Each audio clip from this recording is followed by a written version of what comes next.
It seems that the Trump administration is determined to really change the field in terms of the Maharaja tariffs, is how they've been characterized from a US perspective, looking at India and the restrictions that they are perceiving. So it looks like these negotiations, and they were never going to be easy, were they?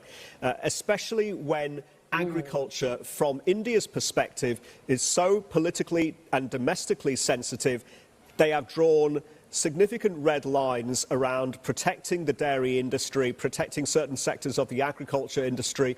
GM modified grains and crops are from the US. That's a non-starter too. So that was always going to be a significant roadblock. So it seems that the Trump administration has moved on to a new strategy and is simply playing hardball here. This is not going to go down too well. And yet it's really interesting that you bring up the issue of agricultural products and access for US farmers to the Indian domestic market, because, it's very easy to say, we need to protect industry, but when it comes down to the nuts and bolts, this is a risk to millions of livelihoods of Indian farmers, isn't it?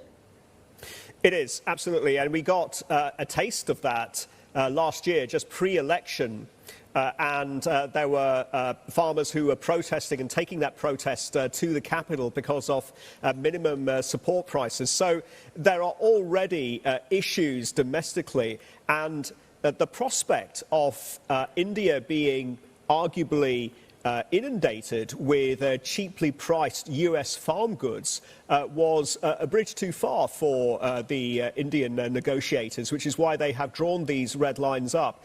In terms of what gets done, it's probably conceivable that there may yet be some room for negotiation. There may yet be a mini interim short-term deal in which a lot of these agricultural stumbling blocks are punted down the road to later this year, around September, October. Maybe they can find some common ground there, and maybe there may be more of a commitment from India to buy more US defense equipment, more US oil, more US LNG, and herein lies another big problem and stumbling block, and that is the Trump administration threatening countries that import Russian oil and Russian defense products, both of which India does.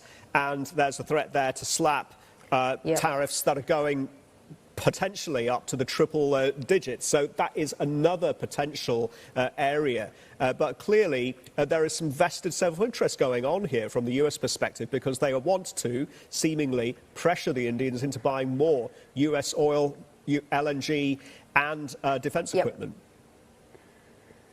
It certainly seems to be a realigning of both trade and strategic geopolitical partnerships as well, doesn't it?